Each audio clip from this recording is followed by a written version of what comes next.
Well, who am I? That's a good question. Always looking for the answer. Yeah, I'm Selena Sky from London. Citizen of the world, I would like to say. I've been traveling for so I'm 25 now, and I've been traveling since I was about 19 properly, right? Between 19 and 22, I used to sort of go for like 6 months, 9 months, but then come back to London as a base. So I'd go back to London just for a base, family, this and that, maybe paperwork, because I always lose things. Like I always lose my cards, my license, my passport sometimes. So I need to go back for the official stuff, and then I'd go back. And yeah, so it's been about 5-6 years. Really interesting, really great. And for the past 3 years or so, I've dedicated almost my life to traveling the world. I'm the kind of person that I need to be moving. I can't sit in one place. It's just my personality. So, I mean, there's some places that I've traveled to where I haven't had anything. I just go because I want to see it. And most of the times these are sort of countries that no one would go to. One country in particular is a country called Mauritania. So it's between Senegal, West Africa, and Morocco, North Africa. So that was a country where nobody would go. Everybody was advising me not to go. First of all, they have one of the most corrupt land borders, and I mean a corrupt African border is pretty bad, and I crossed it by land. I can't name somebody that I didn't have to pay off in bribes, and there were a lot of people there. And I'm talking about the officials. You know, the people that are begging for money, they can easily be, no, shooed away after you persist. But officials coming up to you, right? And there's a lot of officials at the border. Actually, let me take it back to the beginning of this story.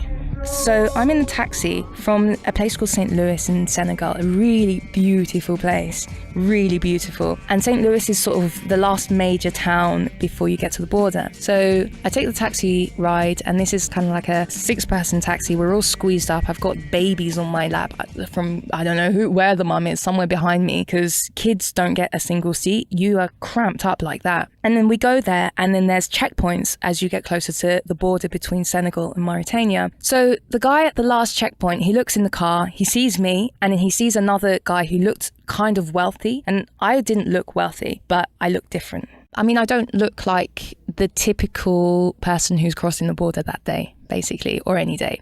I could pass as Senegalese, but it's the piercings. I have a piercing in my nose, I have some tattoos. They're not really like that. So for them, if I say, oh, I'm Senegalese, they think, okay, but you're Western. You know, maybe you were born in France, you were born in London or something like that because of my style. So the border official, I say this in quotes because he had no uniform on, nothing. He was just standing in the street and said, you get out of the taxi. This is right near the border. And then he said, passport. So I'm like, okay. I give up my passport. At this point, I'm just checking my phone for signal just in case I need to let somebody know where I'm at, because this is starting to get really shady. There was no signal. There's no signal. That's like hopes and dreams. Right. No signal at all. So we got out. He has my passport. He took my backpack and he said, get on my motorbike. And then he did this to the other guy that they pulled out. There was another guy who took the other guy. I'm like, where are we going? Right? No answer. I mean, I didn't think anything like, okay, what's going to happen? I'm like, where are we going? You know? So I got on the bike and I was resisting. I was like, no, I'm not coming. And then he started to speak in their local language, Wolof, which I obviously don't know, right? And he did that for a reason, because French I can understand. He speaks perfect English, but he just didn't want to answer me. He answer my questions? Nah. So he took me and the other guy to the border, basically. We're in the office. So he took us to the office where the Senegalese people would stamp my passport to leave. So that was all fine. But then obviously he wanted money for the ride that I didn't want to take. So I had to give him some money. It was the equivalent of a couple of euros, but I just gave it because you just give it. Yeah, these guys are big, right? And there's a lot of them. So I just gave the money, whatever. I wanted to get my passport stamped so I could move along, but it was prayer time. They were praying, so I had to wait about 15 minutes for them to finish praying. And then that bit was probably the most smooth bit ever. He looked at my passport stamped it, and I didn't have to pay any fees, right? So that was all good. I was surprised by that because I thought they're going to charge me with a departure fee, this and that, but it was all good, really, really smooth. So I walked along, and then there's these gates, right, between Senegal water and then Mauritania. So you have to walk through the gates. Now, the guy at the gate, and bear in mind, this walk is like bustling. There's a lot of people. You know, it's a border. There's a lot of people there. And it's kind of like markety. There's chickens running everywhere, like, you know, dogs, stray dogs, children really begging, you know, and it's just mental. So I'm walking through this crowd, and I finally got my passport. I got my backpack and everything. I'm like, okay, I'm one step closer. I'm getting closer just to crossing this border and getting to where I want to be. And then the guy at the gates, he's like, passport, you know, another check. And I showed him my passport, and then he was like this, you know, he beckons me in a way to give him money, open hand, you know, give me something because I let you through. I'm like, okay, so that's a couple of euros gone again. Next one, there's a booth passport checkpoint. And this one is kind of official. He's just making sure you do have the stamp because you're like about to cross the border. And I show him, and he's like, you know, something, give me something. So I gave a little something. And then there's another one after that. This one came to me. He saw that, you know, it's like a day to get money from me, I guess. He knows I probably have enough for bribes. On the Senegalese side, it's not that much because Senegal, for me, it's not like a cheap place to be, you know. Things were on par, unless you're shopping in the local markets or stuff like that. If you're in a restaurant, things are on par with kind of Europe, in my opinion, in Senegal. I expected it to be a lot different. So a couple of euros is just a little bonus, a tiny little bonus for the day for them. So then another official came up to me and he's like, where's your medical documents? Of course. I am strongly against jabs, inoculations, which I get jab. I'm against it, and I have my own personal reasons for it, and I've never fallen sick in these countries. I've never fallen sick at all from anything. So you kind of have to have these medical documents. So he was like, where's your medical documents? Because he knows that not everybody wants to get them, right? And I didn't have it. So he's like, pay me and I'll turn a blind eye.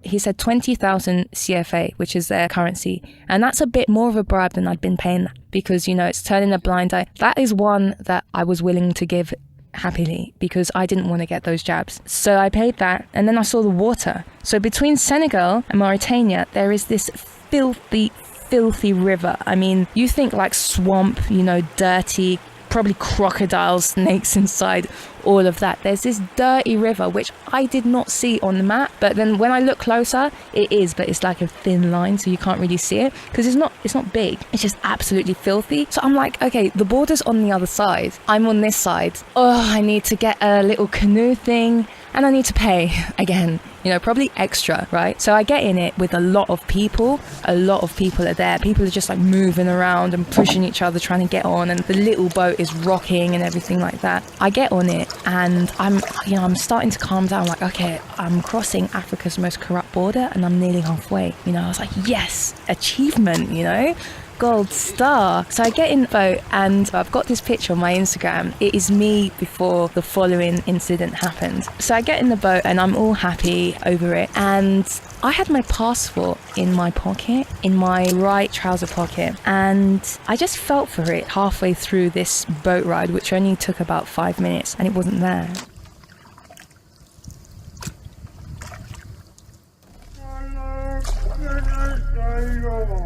And this is a place infamous for thievery, of course. So I'm like in the middle of the river between Senegal and Mauritania, freaking the fuck out. I'm sorry about my language, but because Mauritania, they're also no joke. You know, they know I probably got it stamped, but to them it's like, I don't know what was going to happen, jail, what. And so I started wildly looking around, either someone on the boat or somebody on the bustling land behind me. So I was looking around and I told everyone on my boat, my passport. People started to help me, but some people weren't really bothered, you know. And then I was looking frantically around, and then I saw it floating in the water. It was insane. So I scrambled for it. I kind of lurched out, grabbed it, and it was dirty, it was wet, and I just had my passport stamped, so the ink from that was dripping down. Little evidence that I got it stamped, very little evidence. So I had my passport, and at this point, I'm not sure if you've ever been in like a shocking situation. My mind was blank. I wasn't thinking about anything. I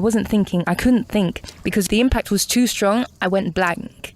So approaching the border, and then the border officials on that side, and there's loads of them. There's like 30 of them, and then there's loads of people there as well, you know, just hanging out or whatever at the border. It was really weird. Like, I don't think they should be let in, but whatever. It's Africa's most corrupt land border. So there's people there, and border officials see me on the boat. They can spot me out. So they're like, you come with us. I'm not even off the boat. I get off, and they're like, passport. So I'm like, like, here you go. And they're looking at it like, what is that? What is wrong? But obviously they understood that it must have fallen in the water between. So the border official took me to this special room, and he took my passport from me because they just take it from you. They just take it and walk away. It's so unnerving. That's the only thing that I care about. If I lose my bank cards, if I lose my phone, if I lose my bag, whatever, I don't care because those are easily replaced. But my passport, So he took it, and then he was standing there. He opened the pages of my passport because they needed to see the stamp from Senegal, and it was all smeared. It needed to dry. They needed to photocopy it or whatever. So he opened the page of my passport, and he's holding it in the sun. And I just said to him, you know, I can do that because I know I have to pay for this. So I'm like, I can do it. No, not allowed. Blah, blah, blah, blah. At this point, they're speaking Arabic to me. So it was tricky. Like, I know the Egyptian Arabic. It's the same, but there's just different accents, different pronunciations of things. I'm going to say the most typical thing is Behabbik Habibi. Do you know what that means? If someone knows what it means, just let me know. Shout it out.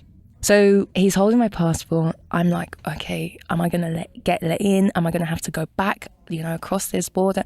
It dried. Eventually, it took like an hour or something, and everybody is looking at me. And this is a taste of the country, the first taste of the country I got. Everyone's looking at me in a very strange way because they're not used to seeing women dressed the way I was dressed. You know, I wore long trousers, long pants, and I wore shirts. I was covered up because I knew where I was going. But I didn't take out my nose piercing, for example. My hair was up so you could see the tattoo at the back of my neck. And if I stretch, you can see my tattoos because my sleeves are going down. I'm covered, yeah, but I can cover up. But then, you know, just a slight movement and they are watching, they see it. And my mannerisms, Mauritania is a very strict Islamic country. I don't know if it's the most strict, but it's the most extreme place I've been in terms of Islam. And I've been to a lot of Arabic countries. So if you imagine how women are, let's say, supposed to be, I mean, the women are very, first of all, respectful to men. And I'm not saying I disrespect men, I don't, but I'm an equalist, if that's a word.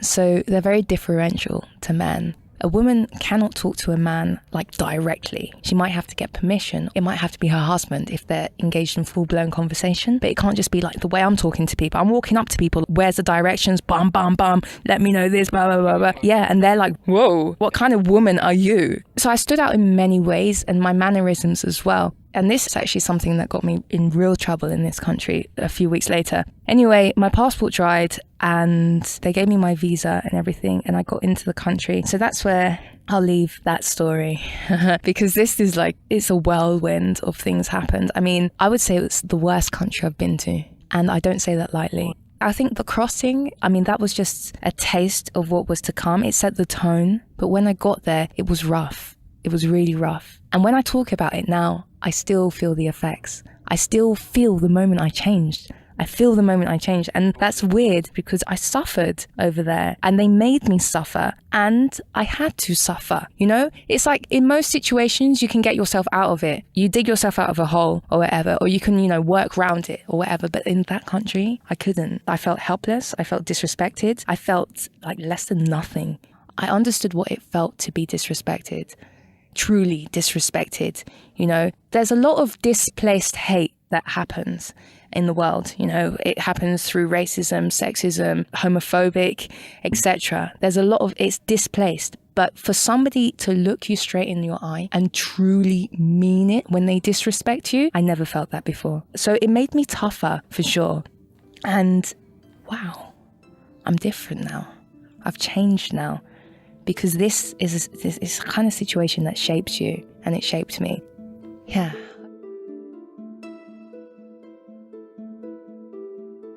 Thanks for listening to this podcast. I really, really, really appreciate it. And it gives me so much joy that I can share these stories with you, because when I talk about them, it fills me with so much excitement because You know, I'm reminiscing about good times, bad times. Nevertheless, I'm reminiscent about experiences that I've had, and I love to share it with you. You can find me on Instagram at CelTheGreat, CelTheGreat. You can also find me on Tumblr. If you just type in Selena Sky, I will come up. And Twitter, if you type in Selena Sky again, and Selena is with a C, so it's CelinaSky. My website, where you can read more stories, is selenasky.com. That's it.